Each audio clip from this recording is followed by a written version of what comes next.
할렐루야. 오늘 이 아침에 출애굽기 30장 말씀 함께 나누겠습니다.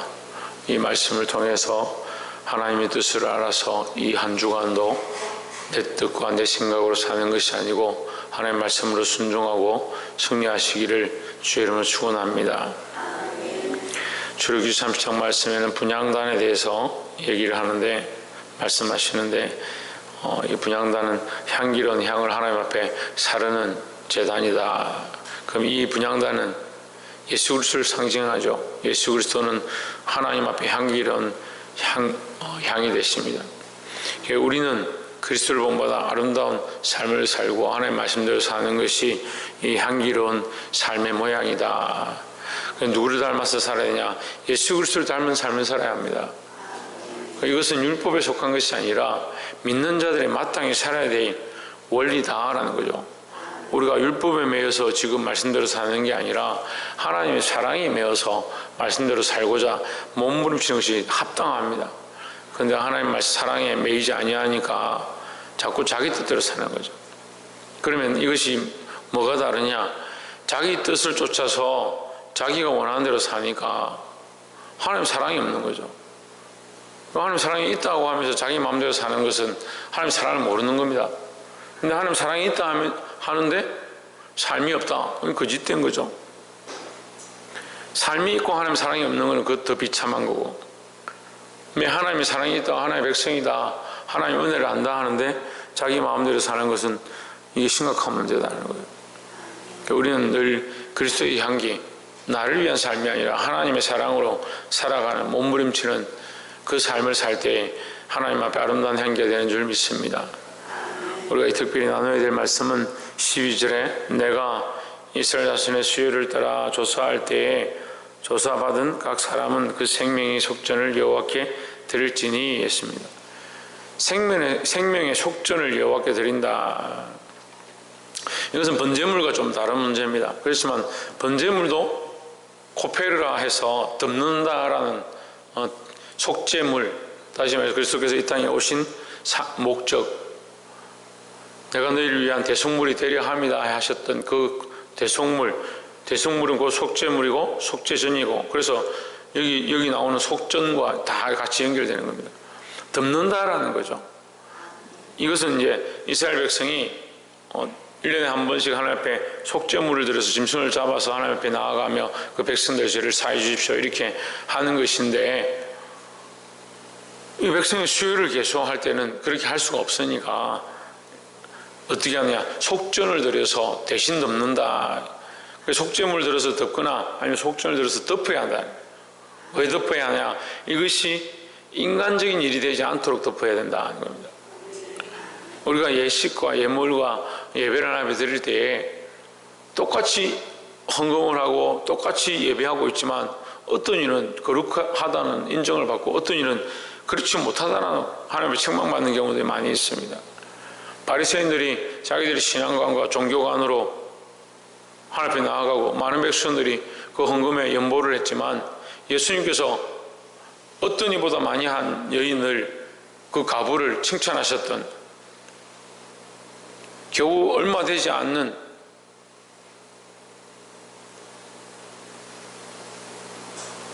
그 동전을 드린 그 여인을 예수님께서 그 모든 사람보다 많이 드렸다. 자기의 모든 재산을 드렸다. 이렇게 칭찬하셨습니다.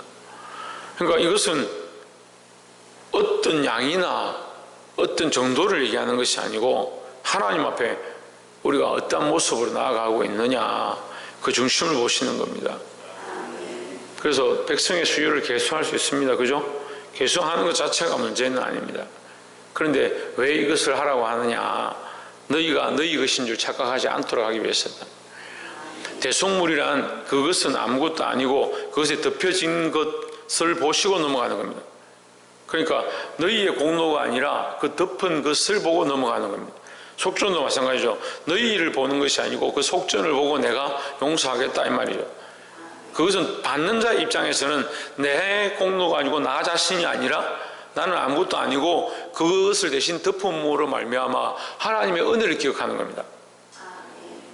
그래서 6월절은요 철저하게 하나님의 은혜로 구원받았음을 기억하는 것이고, 우리가 십자가에 예수 그리스도를 생각할 때 내 공로로 구원을 받았다 생각하는 사람 아무도 없습니다. 십자가의 은혜로 덮음을 받아서 구원을 얻었다라고 생각하는 거죠. 이 백성들이 온영을 면하기 위해서 이 성경에 보면 12절에 내가 이 백성의 수요를 조사할 때에 조사받은 각 사람은 그 생명의 속죄를 여호와께 드릴지니 이는 그 계수할 때에 그들 중에 언역이 없게 하려 함이라 했습니다. 목적이 온역이 아니에요. 근데 성경이 우리가 읽을 때는 목적이 온역처럼 느껴지는데, 하나님은 너희를 징벌하지 않으시기 원한다. 너희를 징벌하지 않기 위해서 너희가 속전을 드리라. 무슨 말이냐면, 너희가 너희를 위하여, 너희의 어떠함을 위하여, 너희의 강성함을 위하여, 너희 자신들의 부흥됨, 우리가 이만큼 사람이 이만큼 되어서 우리의 힘으로 했다, 우리의 능력으로 했다, 그렇게 착각하지 않기 위하여 하나님의 은혜로 되었구나, 그렇게 하기 위해서 속전을 드리는 거죠. 그러니까 하나님 앞에 속전을 드렸으니까 이것은 내게 아니고 하나님의 은혜로 되었습니다. 대신 드렸으니까 하나님의 은혜로 되었습니다. 하나님의 은혜로 구원받았습니다. 그러니까 이 백성의 수요가 20만이든 250만이든 하나님의 은혜로 되었습니다. 그런 표시로 속전을 드리는 거예요. 근데 다윗이 어떻게 합니까? 교만해가지고 이 백성의 수요를 점검해라. 우리가 이렇게 평안하고 이렇게 다른 나라들이 우리에게 공납을 바치는 것, 세를 바치는 것, 우리가 이렇게 부강한 나라가 된 것, 우리의 힘이 아니야. 교만해지는 겁니다. 뭘 잊어버립니까? 하나님의 은혜를 잊어버립니다. 하나님의 그 은혜를 잊지 않도록 너희가 속전을 드리라는 거죠. 그러면 이 백성을 계수할 때 뭘 기억하라? 하나님의 은혜를 기억하라. 그걸 잊지 않기 위해서 속전을 드리라, 이 얘기죠. 그래서 우리는 예배 가운데 항상 뭘 기억해야 된다? 하나님의 은혜를 기억해야 한다. 내 공로로 한 것이 아니다.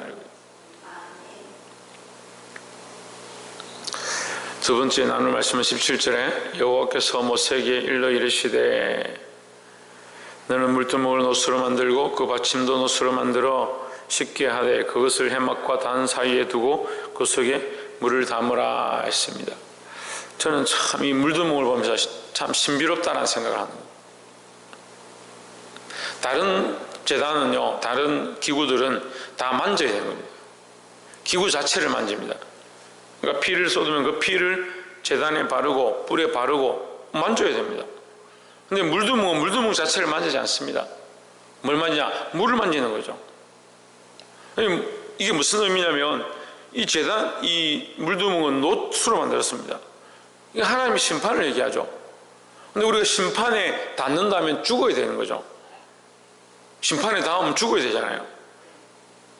제단에서도 이 제단의 뿔이, 번제단의 뿔이 놋으로 되어진 것, 그 뿔 자체가 심판을 상징하고 놋이 심판을 상징하고, 그래서 그 놋 자체는 예수 그리스도를 또 상징하지만 흔들리지 않고 변하지 않는 예수 그리스도를 상징하는 겁니다.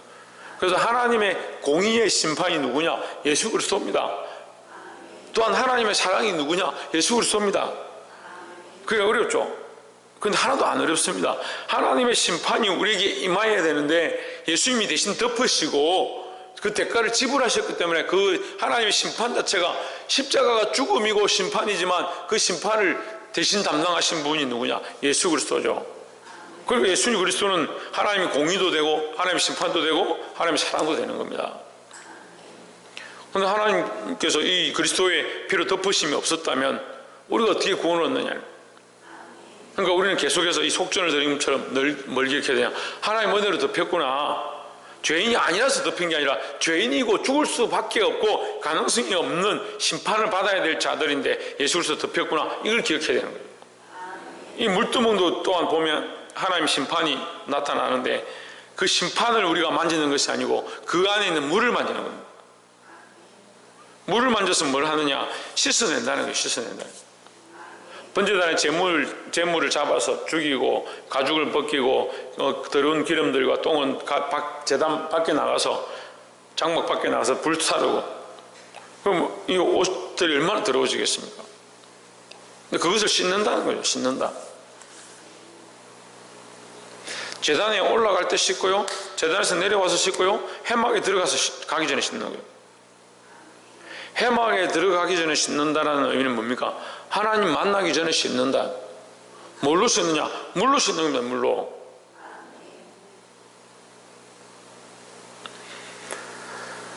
(19절에) 아론과 그 아들들이 그 두멍에서 수족을 씻되 했습니다. 물로 뭘 씻느냐? 손발을 씻는다. 손발은 우리 삶의 모양을 얘기합니다. 삶의 모양. 너희 몸을 씻으라 하지 아니하고 손과 발을 씻습니다.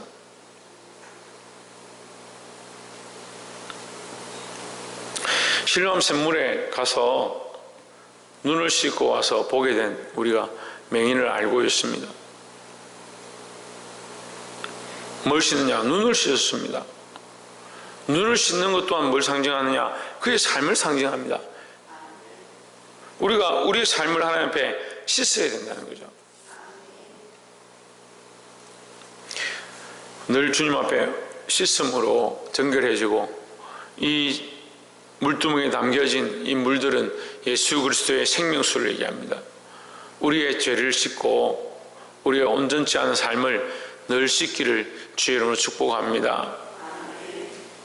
마지막 세 번째로 나눌 말씀은 이 거룩한 간유와 향인데, 25절에 그것으로 거룩한 간유를 만들되 향을 제조하는 법대로 향기름을 만들지니 그것이 거룩한 간유가 될지라 했습니다. 30절에 너는 아론과 그 아들들에게 기름을 발라 그들을 거룩하게 하고 그들로 내게 제사장 직분을 행하게 하고, 31절 이스라엘 자손에게 과하여 이르기를 이것은 너희 대대로 내게 거룩한 간유니 있습니다. 이게 참 어려운 게요, 이 말씀의 어려움을 보면 실제로 우리의 신앙생활도 참 어렵구나 이런 생각들을 합니다. 그러니까 이 뜻을 잘 모르면 어려운 거예요. 이 거룩한 간유가 아론과 그 아들들에게 발라서 그들을 거룩하게 할지니라 이랬습니다. 그러면 이 거룩한 간유는 누구를 위한 게 되느냐? 아론과 그 아들들 위한 게 됩니다. 그런데 하나님께서 뭐라고 하냐면 이스라엘 자손에게 과하여 이르기를 이것은 너에게 대대로 내게 거룩한 간유다. 발라서 나를 거룩하게 하는 것처럼 보이지만 하나님 앞에 거룩한 간유다. 이게 어려운 거예요. 우리를 위한 것처럼 보이지만 사실은 하나님을 위한 것이다. 이렇게 하니까 이게 무슨 말이야? 우리를 위한 건데 하나님을 위한 것이다.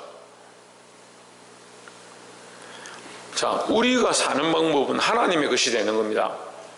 우리가 사는 방법은 우리가 거룩해져서 사는 게 아니고요, 우리가 하나님이 요구하신 거룩을 우리가 닮아가는 거죠. 하나님이 요구하신 거룩이 뭡니까? 덮는 거죠. 옷 입는 거죠. 무엇으로 옷 입습니까? 예수 그리스도로 옷 입는 거죠. 무엇으로 덮습니까? 예수 그리스도의 피로 덮습니다. 결국 이것이 우리를 위한 것처럼 보이지만 결국 하나님이 요구하시는 것이다 라는 거죠. 32절에 사람의 몸에 붙지 말며 그 이 방법대로 이와 같은 것을 만들지 말라. 이는 거룩하니 너희는 거룩히 여기라 했습니다. 그러니까 이 32절이 위에 30, 31절과 상반되는 거예요. 너희는 이것을 발라라, 부어라 하는데 32절에서는 붓지 말라, 사람의 몸에 붓지 말라. 아무렇게나 부으면 안 된다는 거죠. 너희를 거룩히 하게 하는 간유지만 너희를 위한 목적으로 쓰면 잘못된다는 겁니다. 아론이 주를 위하여 하나님을 위하여 나아갈 때 하나님이 원하신 거룩을 위하여 이 거룩한 기름을 바르는 거죠. 그래서 결국은 자기가 사는 것이지만 자기를 위한 목적이 아니라 하나님을 위한 목적이 되는 거죠. 이게 너무 어려운 거예요. 우리 인간의 삶의 생각들이 자기를 위한 삶이 너무 점철되어 있어서 이걸 나쁘게 얘기하면 오그라들었다는 거예요. 삶의 목적이 하나님의 영광을 위한 거예요. 인간의 제일된 목적이 하나님의 영광을 위한 게 돼야 되는데 이게 오그라들어서 자기를 위한 목적이 되는 거예요. 생각이 자기를 위한 게 되고 삶이 자기를 위한 게 되고 살아가는 행위들이 자기를 위한 게 되니까 자꾸 자기를 위해서 하는 거예요. 똑같이 거룩한 일들을 하고 있습니다. 똑같이 거룩한 관유를 바른 것처럼 되어 있습니다. 똑같이 예배하는 것 같이 되어 있습니다. 그런데 문제는 자기를 위한 게 되어 있다는 거예요. 근데 인간들은 뭘 판단하냐? 그렇게 하느냐? 아, 저 사람도 이렇게 하는데 이 사람도 이렇게 하는구나. 둘 다 똑같네. 근데 예수님은 저 두렵던 드린 저 과부가 가장 귀한 일을 했다. 가장 큰 것을 드렸다. 똑같이 하고 있는데 사람이 보기에 오히려 이 사람들이 더 많이 했는데, 하나님이 원하시는 거룩, 하나님이 명령하신 이 거룩한 기름, 하나님이 명하신 향, 그것을 따라서 우리가 할 때에 결국 하나님을 위한 것이 되는 것이 결국 우리를 위한 것이 되는 겁니다. 근데 비슷하죠? 근데 사람들은 자기를 위해 바르는 겁니다. 자기를 위해 붓는 겁니다. 자기를 위하여 붓지 마라. 32절에 사람의 몸에 붓지 말며 이 방법대로 이와 같은 것을 만들지 말라. 이는 거룩하니 너희는 거룩히 여기라. 33절에 무릇 이와 같은 것을 만드는 자나 무릇 이것을 타인에게 붓는 자는 그 백성 중에서 끊어지리라. 끊어질 것이다. 여러분, 똑같이 우리가 주의 일을 하고 똑같이 하나님 나라의 일을 하는데, 주여 주여 우리가 주의 이름으로 선지자 노릇하고 병자를 고치고 귀신을 쫓아내고 주의 말씀을 가르쳤지 않습니까?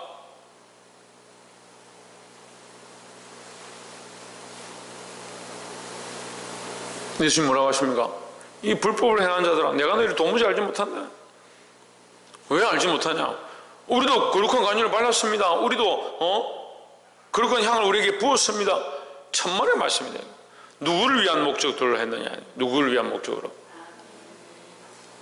여러분, 똑같이 교회 안에 일하고 있다고 해서, 똑같이 교회 안에 직분을 맡고 있다고 해서 그 직분 자체가 거룩한 게 아니라는 거죠. 여러분, 우리는 이것을 바꿔야 합니다. 우리는 이것을 바꿔야 합니다. 하나님이 원하시는 거룩으로 바꾸고 하나님 원하신 뜻을 쫓아서 우리의 삶을 살아가도록 해야 되는 겁니다. 이 형식들과 이 덮여진 것들로 착각하지 말고, 바리새인들도 똑같이 덮었습니다.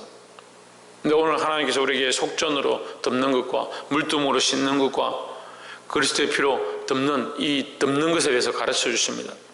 근데 세상은, 사단은 우리에게 또한 속게 만듭니다. 자꾸 속입니다. 덮는다는, 뭘 덮느냐? 안에는 썩은 시체가 가득한데 밖에는 회로 칠해서 덮었다는. 우리는 죽을 수밖에 없는 줄 알지만 하나님의 주신 이 거룩한 관유로 덮을 때만, 예수 그리스도의 피로 덮을 때만 산다는 사실을 알아야 하는 겁니다. 뭐가 다르냐? 목적이 다릅니다. 목적이. 자기를 위한 목적들을 가지고 있는 사람들은 그냥 겉을 포장하는데 아주 바리새인처럼 겉을 포장하는 겁니다. 속은 죽었는데, 우리도 속이 죽었죠. 하지만 예수 그리스도로 사는 겁니다. 예수 그리스도로 말미암아 생명을 얻었고 구원을 얻었음을 늘 기억하고 사는 겁니다. 말씀을 맺겠습니다. 사랑하는 성도 여러분, 이 말씀의 뜻의 차이를 보게 되기를 소망합니다. 겉으로 보여지는 것, 똑같이 생각하고 똑같이 말하는 것에 속지 말고 우리 속에 살아계신 하나님의 뜻을 쫓아서 이 말씀에 순종하시기를 주의 이름으로 축복합니다. 자기를 위한 목적이 아니라 똑같이 이것을 바르고 똑같이 이것을 붓는다고 해서 그렇게 지는 것이 아니고, 하나님이 명하신 대로 하나님 뜻을 위해서 행할 때 우리를 위한 것이 또한 되어진다는 사실을 늘 기억하고 이 악한 시대 가운데 승리할 수 있는 저와 여러분 되시기를 주의 이름으로 축원합니다. 기도하겠습니다.